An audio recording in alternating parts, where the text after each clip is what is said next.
Hello everyone, आज मैं फिर से लेकर आई हूँ आप लोगों के लिए कुछ ऐसी टिप्स जो कि आप लोगों के काम बहुत आसान करने वाली हैं। और अगर आप लोगों को मेरे वीडियो अच्छा लगता है और आपके काम आती है एक भी टिप्स, तो चैनल को सब्सक्राइब जरूर कर लेना। तो चलिए बढ़ते हैं हमारी पहले किचन टिप्स के साथ। तो पहले जब हमारा जो तवा होता है रोटी बना बना के ये बहुत काला सा हो जाता है। ये देख लीजिए, इसको हम कितना भी रगड़ते हैं मगर ये साफ़ नहीं होता। चाहे हम इसको साबुन से धो लें, कितना भी जो चूना होता है उससे भी क्लीन कर लेते हैं, फिर भी ये अच्छे से क्लीन नहीं होता है। तो मैं आप लोगों को एक ऐसी टिप्स देती हूँ जिससे कि इसके जो कालापन है वो पूरा छूट जाएगा और एकदम ये एकदम साफ़ दिखने लगेगा। तो सबसे पहले हमको लेना है साबुन। साबुन से इसको अच्छे से धोना है, और फिर इसको जो जूने से अच्छे से हम रगड़ लेते हैं, ये इस तरीके से। ठीक है, हमको खूब जितना आप अच्छे से रगड़ सकते हो उतना आप अच्छे से रगड़ लेना। और उसके बाद फिर आपको दिखाते हैं कि करना क्या है। फिर हमने लिया है एक पत्थर। आपके पास अगर ईंट का टुकड़ा है तो आप वो भी ले सकते हो, अगर नहीं है तो कोई पत्थर का भी टुकड़ा हो तो वो भी चलेगा। तो उससे इस तरीके से हमें इसको घिसना है। अगर इनमें से कुछ भी ना हो तो आप दिया ले सकते हो। उल्टा दिया करके आप तवे को अच्छे से घिसना है इस तरीके से। जितने भी काले काले ज़्यादा जगह ना, उस जगह पे आप अच्छे से क्लीन करना, तो जितना भी कालापन है सब निकल जाएगा और आपका तवा एकदम गोरा हो जाएगा। तो अभी आप लोगों को दिखाते हैं किस तरीके से। तो ये देख लीजिए, सारा कालापन निकल चुका है। इसमें बहुत ज़्यादा कालापन हो जाता है तो इजीली निकल चुका है। तो इसको मैं धुल के आप लोगों को दिखाती हूँ कि कितना क्लीन हो चुका है। एकदम पहले से बहुत ज़्यादा अच्छा लगने लगा है। ये देख लीजिए, एकदम वाइट हो गया। वैसे ब्लैक ब्लैक था लेकिन अब ये वाइट हो गया है। तो मैं तो डेली में यूज़ यही करती हूँ, डेली में इसी से अपने तवे को क्लीन करती हूँ। कितना बढ़िया दिख रहा है। तो चलिए बढ़ते हैं नेक्स्ट टिप्स की ओर। तो सबसे पहले जब हम अपने कपड़े ऐसे ही रख देते हैं तो कहीं तो हमारे ब्लाउज़ नहीं मिलते, कभी पेटीकोट नहीं मिलता, क्योंकि मैचिंग मैचिंग पहनना पड़ता है हम लोगों को। तो मैं आपको एक तरीका ऐसा बताऊंगी जिससे कि आपके कपड़े एक ही जगह पे रहेंगे, भगेंगे नहीं और ना ही वो खोएंगे।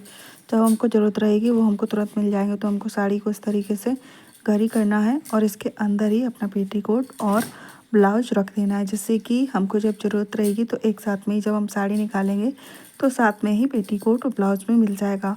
वरना कभी कभी क्या होता है कि खो जाते हैं, एक दूसरे से मैच नहीं हो पाते, मिल नहीं पाते। तो ये देख लीजिए, मैं तो हमेशा इसी तरीके से रखती हूँ। जो भी मुझे कलर की साड़ी होती है ना, उसी कलर का मैचिंग का ब्लाउज पेटीकोट इसी तरीके से रखती हूँ, जिससे कि फटाफट से मिल जाते, ढूंढने नहीं पड़ते। तो आगे से आप लोग भी इसी तरीके से रखिएगा। तो चलिए मैं इसको अच्छे से घड़ी करके और इसके अंदर ही इसको कवर कर दूँगी साड़ी से, जिससे कि गिरेंगे नहीं और अच्छे से इसके अंदर फिट रहेंगे। ये देख लीजिए, ठीक है, ये देख लीजिए। और इसमें ब्लाउज भी हम यहीं पे रख देंगे और फिर इसको घड़ी करके, घड़ी किस तरीके से करना वो भी देख लीजिए। तो इस तरीके से घड़ी करना है और दोबारा से इसको फिर से एक बार फोल्ड करना है। ये देख लीजिए इस तरीके से। फिर आप अगर अलमारी में रखना चाहते हो तो अलमारी में रख सकते हो, और अगर कहीं भी रख सकते हो आप इस तरीके से। जब आपको ज़रूरत रहे आप इसको फिर वहाँ से उठा भी सकते हो। ये देख लीजिए इस तरीके से, ठीक है। तो एक और साड़ी मेरी पहले से रखी हुई है ग्रीन कलर की, मैं ऐसे ही रखती हूँ। तो सिर्फ साड़ी ही निकालनी है, क्योंकि साड़ी का जो भी साथ में पहनने का होता है वो सब साड़ी में ही है। तो हमको कोई वो नहीं करना, ढूंढना नहीं है कोई भी चीज़। तो ये देख लीजिए, ये पहले की रखी हुई है मेरी साड़ी। तो इसमें ये होता है कि मैचिंग की चीज़ ढूंढने की ज़रूरत नहीं पड़ती, ना इधर उधर खोती है। तो आप लोग को कैसी लगी ये टिप्स ज़रूर बताना। तो चलिए बढ़ते हैं नेक्स्ट टिप्स की ओर। तो ये देख लीजिए, ये है गैस का सिलेंडर। तो इसका क्या होता है, कभी कभी जो हम लोग होते हैं वो भूल जाते हैं कि उसका जो ढक्कन होता है उसको इसी तरीके से खुला छोड़ देते हैं। तो इसको हमें खुला नहीं छोड़ना है। क्यों, क्या होता है कि अगर हम पूरा इस्तेमाल कर लेते हैं ना बाटला, फिर भी उसमें थोड़ी बहुत गैस रह जाती है। तो आप हमेशा इस बात का ध्यान रखें, जब कभी भी आप सिलेंडर का बाटले को इस तरीके से रखें तो उसका जो ढक्कन साथ में होता है उसको हमेशा लगा कर रखें। नहीं तो थोड़ी बहुत गैस जो लीक होती रहती है उससे मतलब खतरा हो सकता है। तो आप लोग आगे से ध्यान रखना इस बात का। तो मुझे तो खुला दिखा तो मैंने आप लोगों के साथ ये वाली टिप्स शेयर कर दी। तो इसका हम अच्छे से ढक्कन बंद कर देंगे।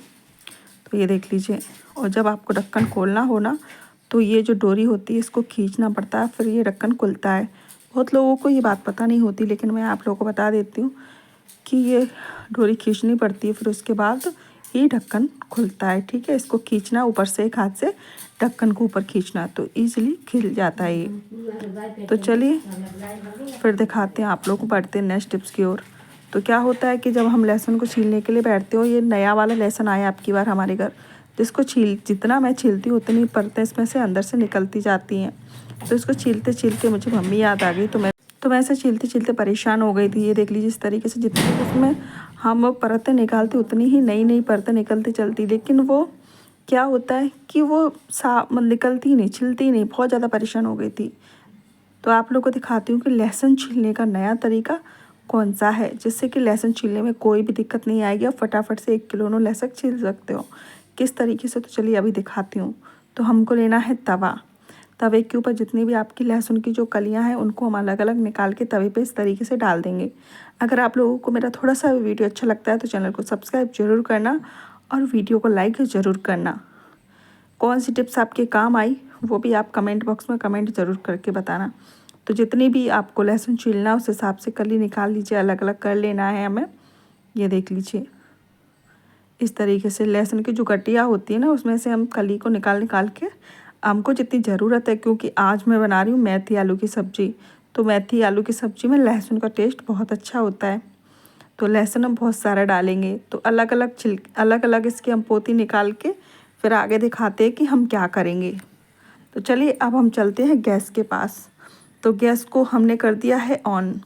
उसके ऊपर रखेंगे हमारा जो तवा, और करीबन ज़्यादा नहीं, बस 30 से 40 सेकंड तक या फिर 1 मिनट तक हम इस लहसुन को भूनेंगे। इस तरीके से हमको इतना ज़रूरत था इसलिए हम इतना भून रहे थे। अगर आप लोगों को और भी ज़्यादा ज़रूरत हो तो आप ज़्यादा सा भून सकते हो। और उसके बाद हम इसको चलाते रहेंगे इस तरीके से, जिससे कि चार साइड से अच्छे से ये भुन सके। और उसके बाद हम कर देंगे गैस को बंद और इसको लेंगे हाथ पर। इसको थोड़ा ठंडा कर लीजिए। अभी तो सर्दी का समय है इसलिए कोई दिक्कत वाली बात नहीं है, नहीं तो आप इसको ठंडा करने के बाद हाथ पे लीजिए और इसको हाथ से मेड़िए। किस तरीके से अभी दिखाती हूँ। तो जो छिलका होगा ना वो कुछ हद तक इस तरीके से निकल जाएगा, और जो बाकी का बचेगा ना वो हम बाद में हाथ से छील देंगे, जो कि बहुत जल्दी ईजिली छिल जाता है। क्योंकि नया वाला लहसुन जो आता है ना उससे छिलका बहुत टाइटली चिपका होता है, क्योंकि वो गीला होता है इसलिए। तो ये देख लीजिए, कुछ छिलका तो निकल चुका है, जो बाकी रहेगा उसको हम छील कर निकाल देंगे। तो कैसा लगा आप लोगों को हमारा लहसुन छीलने का तरीका, ज़रूर बताइएगा वीडियो में। तो ये देख लीजिए, इस तरीके से ही मैं हमेशा लहसुन छीलती हूँ। जब हमको ज़्यादा लहसुन छीलना होता है ना तो मैं इसी तरीके से छीलती हूँ, क्योंकि कभी कभी क्या होता है कि लहसुन की चटनी बनानी होती है या फिर कुछ भी बनाना होता है, तो हम इसी तरीके से छीलते हैं। ये देख लीजिए कितनी आसानी से लहसुन छिल रहा है, पहले इतनी आसानी से नहीं छिल रहा था। तो इस तरीके से आप 1 किलो लहसुन भी बहुत ईजिली छिल सकते हो। तो आज की टिप्स आप लोगों को कैसे लगे, अच्छे लगे हो तो चैनल को सब्सक्राइब जरूर कर लेना, और मैं मिलती हूँ नेक्स्ट वीडियो में। तब तक के लिए बाय बाय।